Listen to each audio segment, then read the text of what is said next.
नमस्कार दोस्तों, आज हम बात करेंगे कि हरियाणा में जो इंटरकास्ट शादी की जाती है उसमें आपको हरियाणा सरकार के द्वारा 2.5 लाख रुपए का आर्थिक मदद की जाती है। तो दोस्तों ये बात अब बिल्कुल सत्य है कि हरियाणा में इंटरकास्ट शादी करने पर मतलब कि हरियाणा सरकार के द्वारा एक जाति से दूसरी जाति में शादी करने पर 2.5 लाख रुपए की मदद की जाती है। यह हरियाणा सरकार का पर्पज़ यह है कि इसमें जाति भेदभाव का ख़त्म करना, मतलब कि जाति प्रथा को ख़त्म करने के लिए हरियाणा सरकार के द्वारा 2.5 लाख रुपए की आर्थिक सहायता की जाती है। अगर एक अनुसूचित जाति और दूसरा अदर किसी भी कास्ट से हो तो वह 2.5 लाख रुपए हरियाणा सरकार से ले सकता है। कहने का मतलब यह हुआ कि एक व्यक्ति अनुसूचित जाति का होना चाहिए, दूसरा किसी भी जाति से हो सकता है, उसको 2.5 लाख रुपए हरियाणा सरकार मदद करती है। इसका सरकार का मेन उद्देश्य यह है कि हरियाणा से या पूरे भारत से कहीं पर भी जाति भेदभाव न हो, जाति भेदभाव को ख़त्म करने के लिए हरियाणा सरकार के द्वारा ये स्कीम लागू की गई कि जाति का भेदभाव तभी ख़त्म हो सकता है जब सरकार इसमें कुछ मदद करे, उनकी हेल्प करे, उनको प्रोटेक्शन दे और उनकी कुछ मदद करे। तो इसके लिए हरियाणा सरकार के द्वारा 2.5 लाख रुपए की आर्थिक सहायता दी जाती है। यह शादी करने के पश्चात प्रेमी जोड़ा ले सकता है। इसमें कंडीशन है वो मैं आपको बता देता हूं कि एक व्यक्ति अनुसूचित जाति से होना चाहिए, जिसे आप एससी शेड्यूल कास्ट कह सकते हैं, दूसरा किसी भी जाति से हो, यह सरकार मायने नहीं रखती, सिर्फ इसमें एक कैंडिडेट अनुसूचित जाति का हो और वह व्यक्ति इसमें 2.5 लाख रुपए हरियाणा सरकार से ले सकता है। तो दोस्तों इसमें आपको बेनिफिट लेने के लिए करना क्या होगा कि कुछ ऐसी अनुसूचित जाति व्यक्ति के डॉक्यूमेंट और कुछ डॉक्यूमेंट जो लड़का है उसके लगेंगे। इसमें मेन कंडीशन यह है कि एक व्यक्ति अनुसूचित जाति से हो, दूसरी बात यह है कि दोनों की आयु, एक की 18 वर्ष और लड़के की आयु 21 वर्ष कंप्लीट हो। बस इसमें मेन दो ही कंडीशन है कि लड़का या लड़की इनकी आयु का प्रमाण उसके पास हो, लड़की की आयु 18 वर्ष और लड़का की उम्र जो जिसके साथ शादी की जा रही है उसकी आयु 21 वर्ष हो।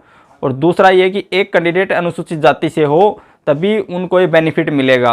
तो दोस्तों ये लेने के लिए आपको करना क्या होगा कि आप अपने नज़दीकी सीएससी सेंटर या अंत्योदय केंद्र जो कोर्ट में होता है, सरल केंद्र, या आप स्वयं भी अपना सरल पोर्टल पर आवेदन कर सकते हैं। इंटरकास्ट नाम से या अंतरजातीय विवाह शगुन योजना के नाम से ये स्कीम मिलेगी।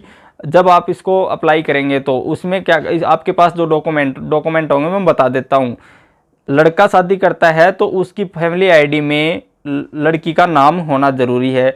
अगर लड़की चाहे तो लड़के को अपनी फैमिली आईडी में ऐड करवा के उसका नाम और आप फॉर्म अप्लाई कर सकते हैं। फैमिली आईडी, परिवार पहचान पत्र इसमें होना ज़रूरी है जिससे कि फॉर्म अप्लाई किया जा सके। इसके साथ जो डॉक्यूमेंट लगेंगे, मैं आपको जो डॉक्यूमेंट बताऊंगा उन डॉक्यूमेंट्स के अलावा कोई और डॉक्यूमेंट इसमें नहीं लगेगा।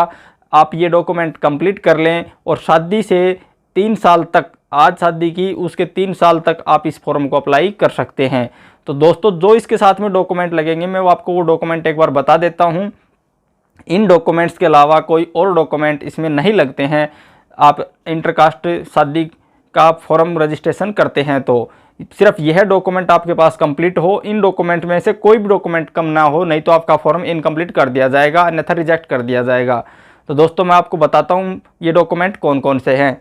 तो फ्रेंड्स ये डॉक्यूमेंट, मेन डॉक्यूमेंट जो इसमें दिए हुए हैं, इसमें यह है कि मुख्यमंत्री विवाह शगुन योजना के लिए दोनों व्यक्तियों का, लड़का और लड़की का, दोनों का पैन कार्ड और आधार कार्ड होना ज़रूरी है।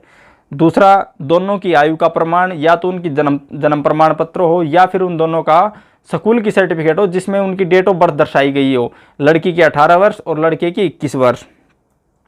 दोनों का जाति प्रमाण पत्र, अगर एक अनुसूचित जाति से है तो उसका जाति प्रमाण पत्र तो जरूर लगेगा। अगर लड़का जर्नल में है तो उसका जाति प्रमाण पत्र नहीं बनता, इसलिए उसको जाति प्रमाण पत्र से छूट दी गई है। एक चाहे लड़का हो या लड़की, उसका अनुसूचित जाति वाला प्रमाण पत्र जरूर लगेगा। और अगर जर्नल में है तो उसका जन्म प्रमाण पत्र नहीं लगे, जाति प्रमाण पत्र नहीं लगेगा। दोनों का रिहायशी प्रमाण पत्र, जैसे कि हरियाणा का निवास प्रमाण पत्र, दोनों का होना जरूरी है। और दोनों की तरफ से एफिडेविट दिया जाएगा कि ये हमारी पहली शादी है, हमने और कोई शादी नहीं की है, हमने ये शादी आपसी सहमति से कर ली है और हम अपना जीवन सुखी यापन कर रहे हैं।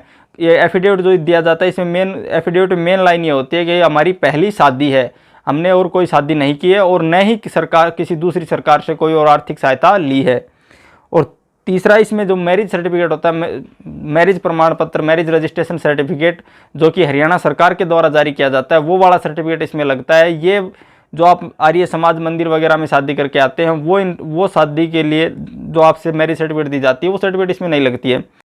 मैरिज रजिस्ट्रेशन के साथ आपकी एक शादी की फ़ोटो हो, जिसमें आपका वरमाला डालते हुए या फिर कोई फेरों वगैरह की फ़ोटो, जो कोई आशीर्वाद वगैरह की फ़ोटो हो, तो वो इसके साथ आप अटैच कर सकते हैं। दूसरा, इसमें बैंक पासबुक जो लगेगी उसमें ज्वाइंट अकाउंट लगेगा, और इसमें हरियाणा सरकार ने SBI बैंक के साथ टाई अप किया हुआ है, तो कृपया SBI बैंक में ही आप अपना अकाउंट खुलवा लें तो ज़्यादा बेहतर होगा, क्योंकि ज़्यादातर केस यही आते हैं कि SBI बैंक में इनका अकाउंट होना ज़रूरी है। मैं इसके लिए प्रेफर नहीं करूँगा, लेकिन फिर भी आपसे कहता हूँ कि जो हरियाणा सरकार की कंडीशन ये है कि इसमें SBI बैंक हो और उस बैंक में ज्वाइंट अकाउंट और पहला नाम लड़की का हो, ठीक है। दूसरा ये है कि राशन कार्ड अगर आपके पास है तो आप इसमें लगा सकते हैं। दोस्तों, तब आप ये फॉर्म अप्लाई करते हैं तो इन सभी डॉक्यूमेंट्स की एक PDF बना ले बढ़िया सी, और PDF बनाने के बाद में आप इस फॉर्म को अप्लाई कर दें। फॉर्म अप्लाई करने के बाद में आपको ये डॉक्यूमेंट कहीं पर भी किसी भी जगह पर जमा नहीं करवाने होते, नए किसी प्रकार के डॉक्यूमेंट की फाइल तैयार होती, नहीं कुछ और होता। सिर्फ ये डॉक्यूमेंट जो मैंने बताए इनकी लिस्ट मैं आपको दोबारा से बता देता हूँ।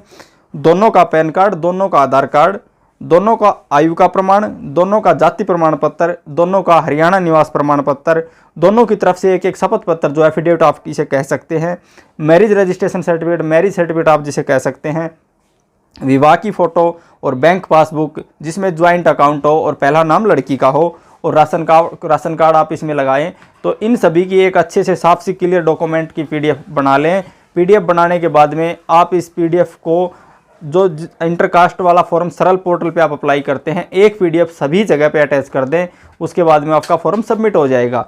फॉर्म सबमिट होने के बाद में आपको कहीं पर भी कोई भी फाइल, किसी भी प्रकार का डॉक्यूमेंट कहीं पर भी जमा नहीं करवाना होता, सिर्फ आपको ऑनलाइन करना होता है। जब आप ऑनलाइन कर देंगे उसके बाद में अगर आप चाहें तो डिस्ट्रिक्ट वेलफेयर ऑफिस, जिसे जिला कल्याण कार्यालय कहा जाता है, जिसे अनुसूचित जाति एवं पिछड़े वर्ग कल्याण विभाग कहा जाता है, जो आपके जिला में तहसील कार्यालय में मिलता है, उसमें आप अपने डॉक्यूमेंट वगैरह चेक करवा के आप अपने घर जा सकते हैं। जैसे ही सरकार उनको बजट प्रोवाइड करती है डिपार्टमेंट को, आपको ये राशि आपके अकाउंट में डाल दी जाएगी। अगर आपके फॉर्म में किसी प्रकार की कोई कमी है तो आप इस डिपार्टमेंट में आप जाकर एक बार चेक करवा सकते हैं। तो दोस्तों, ये आपको वीडियो कैसी लगी, और इस प्रकार की वीडियो हरियाणा गवर्नमेंट की स्कीम से संबंधित अगर आप वीडियो देखना चाहते हैं तो प्लीज़ चैनल को सब्सक्राइब कर लें, और आने वाली वीडियो का नोटिफिकेशन जिससे पहले आपको मिलता रहे। तो दोस्तों, आपने हमें अपना टाइम दिया, इसके लिए धन्यवाद। अगर वीडियो अच्छी लगी तो प्लीज़ चैनल को लाइक और सब्सक्राइब अवश्य कर लें।